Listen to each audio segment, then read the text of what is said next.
नमस्कार बच्चों, math concept गुरु channel में आप सभी का हार्दिक स्वागत है। आज के इस वीडियो एपिसोड में हम लोग सीखेंगे मतलब कि इमेज बनाना। इससे पहले वाले वीडियो में हम लोग 2 इमेज बनाए हुए थे, मतलब कि पोजीशन के आधार पे हम लोग बढ़ते जा रहे हैं। तो इससे पहले वाले एपिसोड में बच्चों कुछ हम लोग सीखे हैं, उसको अभी रिकॉल करते हैं।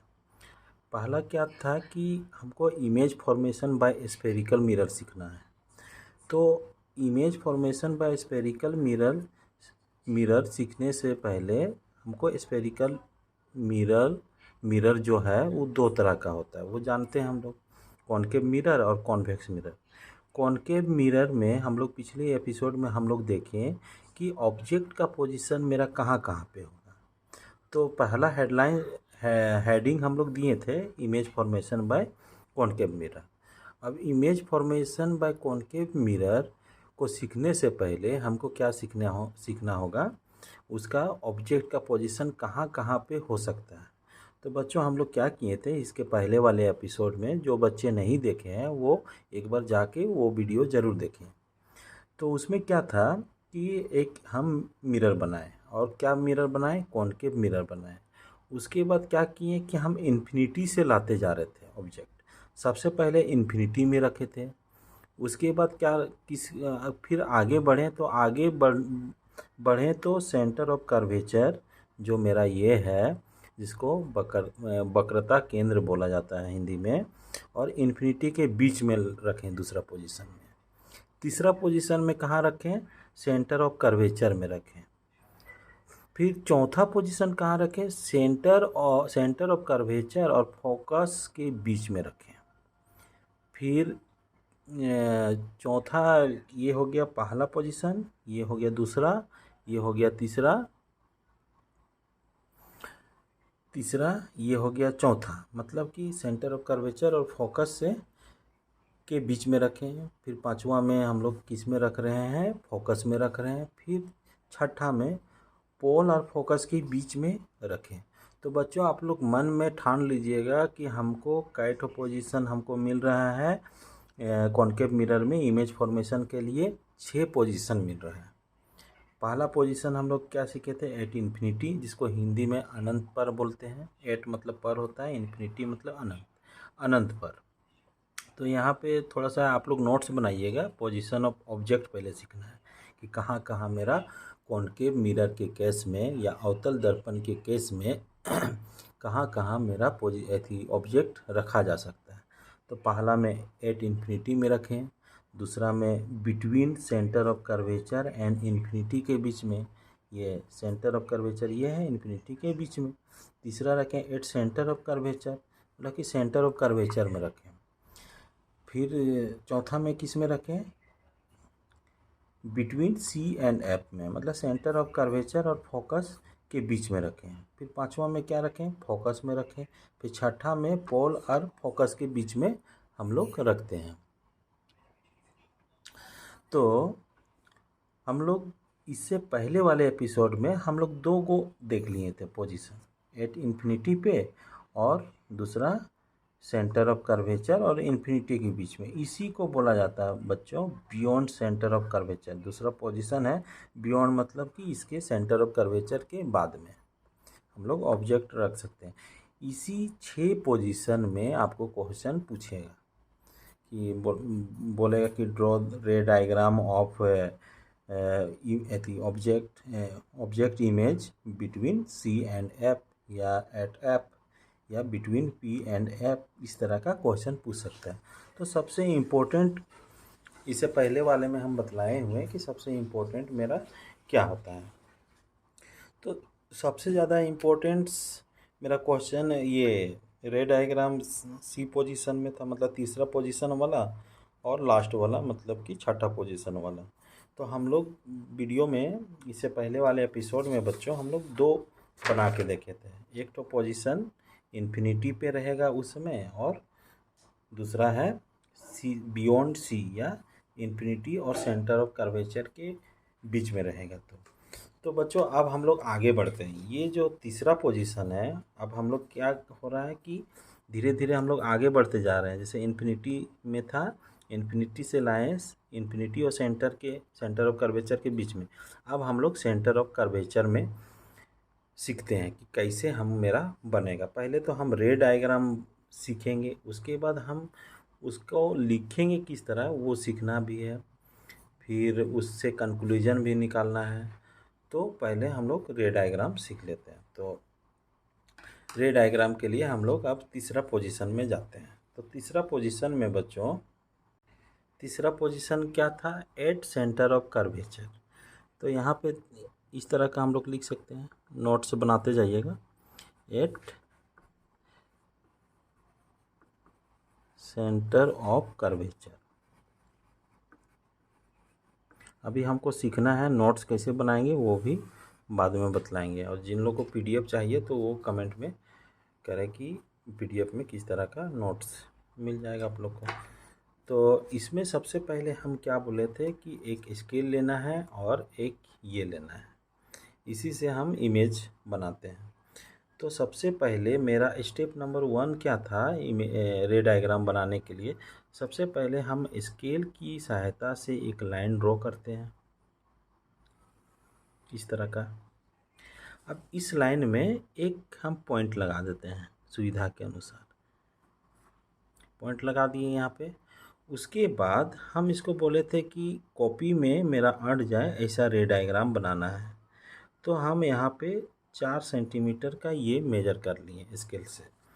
अब 4 सेंटीमीटर का मेजर इसीलिए किए क्योंकि मेरा जो फोकस भी बनाना है, फोकस क्या होता है कि रेडियस ऑफ कर्वेचर का आधा होता है। तो क्यों ले रहे हैं बच्चों, वो समझ में आ रहा होगा आपको। अब यहाँ से हम ऊपर बढ़े फिर हम नीचे बढ़े, तो एक ठो मेरा कर्व मिल गया ऊपर और नीचे में। थोड़ा सा आप अच्छा से भी बना सकते हैं उसको, ये बन गया। उसके बाद क्या किए कि हम इसको सेट कर रहे हैं। तीसरा स्टेप में क्या किए, हम मिरर को दर्शाने के लिए इसके पीछे में शेडिंग कर रहे हैं, शेडिंग कर लिए। अब इसमें कुछ कुछ हम पॉइंट लिख देते हैं। ये हो गया सी, ये हो गया पी मतलब पोल, और यहाँ एरो बना देना है। ये मेरा जो है लाइन, ये लाइन मेरा क्या कहलाता है, प्रिंसिपल एक्सिस, प्रिंसिपल एक्सिस कहलाया।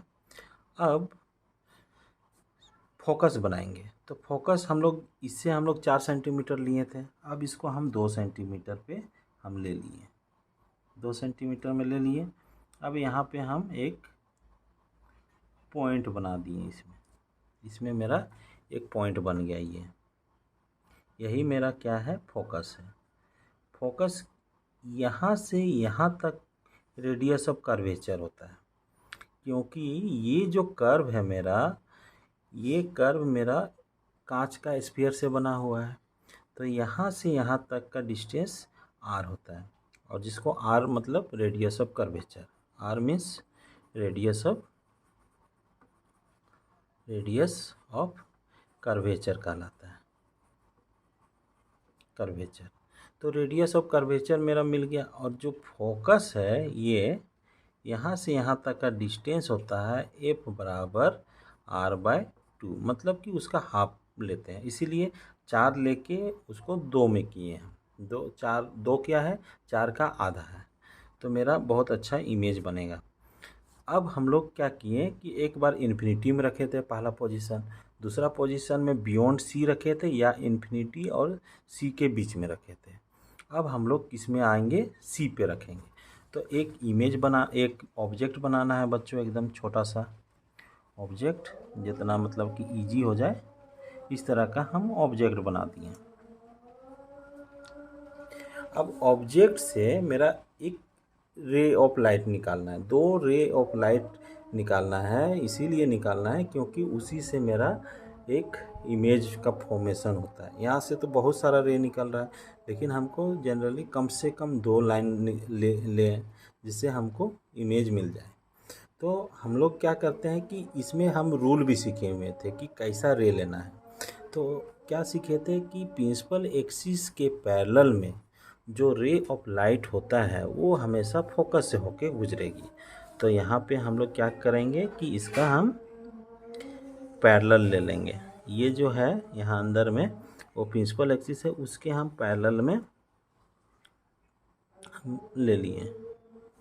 अब यहाँ से बच्चों इधर पार मत कीजिएगा लाइन। एक्चुअली में यहाँ का जो है लाइट, ये जो हमको कोई बॉडी कैसे दिखता है, कोई वस्तु कैसे दिखता है, जब कोई लाइट सोर्स के द्वारा लाइट निकलता है और उस लाइट को क्या करता है, कोई बॉडी में पड़ता है तो बॉडी उस लाइट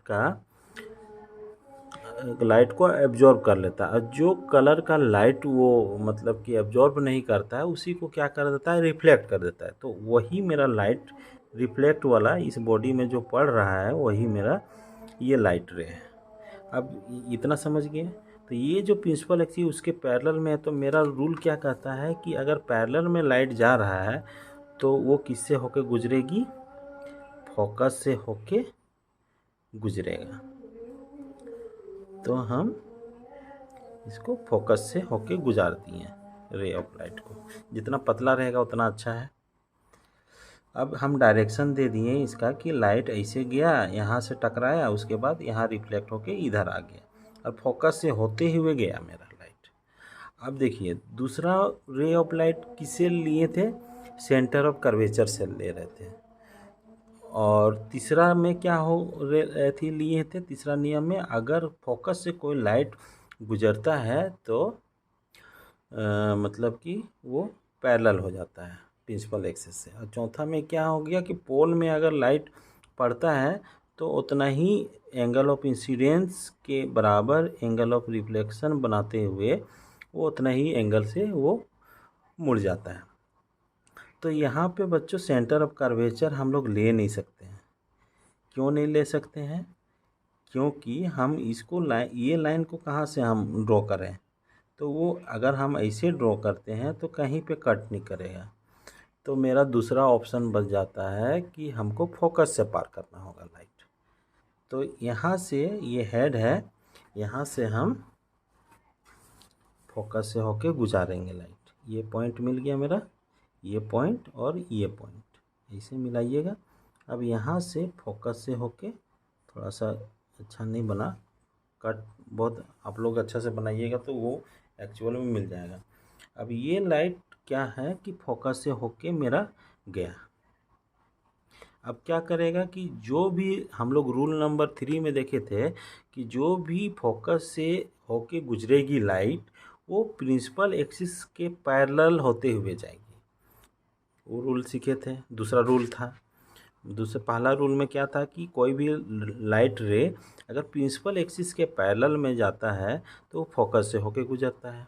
दूसरा रूल में क्या सीखे थे कि कोई भी लाइट रे फोकस से होके गुजरेगा, इसी का जस्ट उल्टा है, फोकस से होके गुजरेगा तो वो प्रिंसिपल एक्सिस के पैरेलल में जाएगा।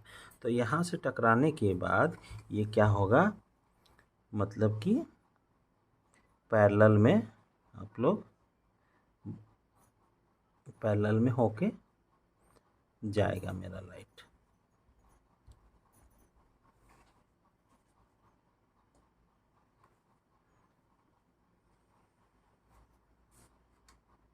ये लाइट इधर चला गया तो यहाँ पे मेरा पॉइंट बन गया। अब इसको मैच कीजिएगा तो हम यहाँ पे डॉटेड लाइन से दिखा रहे हैं, इमेज मेरा यहाँ पे बनेगा, मतलब कि सेंटर ऑफ कर्वेचर पे ही बन गया मेरा। तो इस तरह से मेरा इमेज का फॉर्मेशन हो गया। ऑब्जेक्ट मेरा ये है तो हम नाम दे दिए ए और बी, इसको नाम दे दिए ए डैश बी डैश। बच्चों ये उल्टा किस लिए हो गया, तो हम लोग देखे थे कि यहाँ पे इससे पहले वाले वीडियो में भी थोड़ा सीखे हुए थे कि यहाँ हेड का ही लाइट को यहाँ पे मिल रहा है, तो ये क्या होगा, हेड ही होगा। तो इसीलिए मेरा इमेज क्या हो गया, उल्टा बन गया। अब देखिए, आप साइज को भी गौर कीजिए, ये जो ऑब्जेक्ट का साइज है उतना ही बड़ा साइज का ये है। ये दूसरा इससे आप अब हम लोग पॉइंट निकालते हैं। क्या क्या पॉइंट निकालेंगे कि इफ़, नोट बनाना है, if object at centre of curvature, centre of curvature, curvature. Then क्या होगा,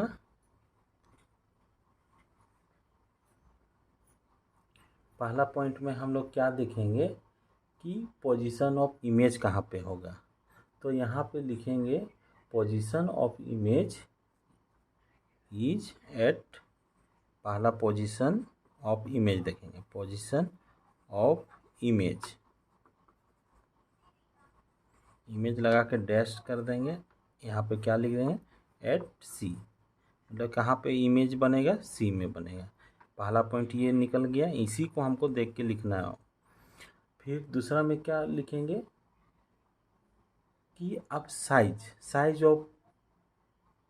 ऑफ इमेज क्या होगा। तो साइज ऑफ इमेज दूसरा पॉइंट में निकल गया, साइज ऑफ इमेज इसी तरह का बनाइएगा, आपका नंबर एक भी नहीं घटेगा।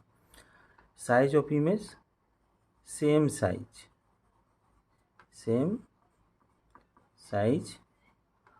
ऑफ ऑब्जेक्ट, ऐसा कर सकते हैं कि सेम मतलब कि बराबर साइज का रहेगा ऑफ ऑब्जेक्ट। तीसरा पॉइंट मेरा क्या निकलेगा, nature of image, nature of image, image मेरा कैसा बन रहा है, इमेज मिरर के आगे बन रहा है। याद रखिएगा, अगर मिरर के आगे में बनेगा तो वो इमेज क्या कहलाता है, रियल इमेज कहलाता है। नोट करके कहीं आप लोग लिख लीजिएगा कि if image is form, if image is formed if image is formed in front of mirror, in front of mirror is real and inverted। तो ये नोट में आप बना लीजिएगा कि क्या बोलता है कि अगर मिरर के आगे में, मेरा मिरर ये है, उसके आगे में कोई भी इमेज बनता है तो वो रियल होता है और रियल इमेज ही इन्वर्टेड होता है। याद रखिएगा, जो रियल इमेज रहेगा वही मेरा उल्टा रहेगा। तो नेचर ऑफ इमेज मेरा क्या होगा, रियल एंड इन्वर्टेड। तो जो रियल रहेगा बच्चों वही इन्वर्टेड रहेगा, उल्टा रहेगा। और अगर मिरर के इधर बना मेरा इमेज तो वो क्या रहेगा कि वर्चुअल इमेज बनेगा। तो दूसरा नोट में क्या लिखिएगा, if image is formed in back of mirror is virtual and erect, मतलब कि वो क्या रहेगा कि मेरा वर्चुअल काल्पनिक रहेगा और मेरा क्या रहेगा, वो सीधा रहेगा। तो मेरा 3 ठो ये पॉइंट हमको निकालना पड़ता है इससे कि if object at centre of curvature then image, position of image at C में ही बना, size of image same size of an object, nature of image कैसा रहेगा, रियल रहेगा क्योंकि ये फ्रंट में बन रहा है, आईने के दर्पण के आगे बन रहा है, और ये मेरा देखने में ही लग रहा है कि इन्वर्टेड को बोलते हैं उल्टा। तो इतना ही पॉइंट मेरा लिखना है एग्ज़ाम में, इससे मेरा टाइम भी बहुत बच जाएगा। अब इसको कैसे बनाएंगे, एक फिगर बनाएंगे, उसके बाद इस पॉइंट को हम यहाँ पे लिख देंगे, तो ये मेरा नोट्स बन जाएगा। तो बच्चों वीडियो लंबा होने के कारण अब नेक्स्ट एपिसोड में हम आगे वाला इमेज का फॉर्मेशन करेंगे। तो वीडियो को देखने के लिए धन्यवाद। अब मिलते हैं नेक्स्ट एपिसोड में।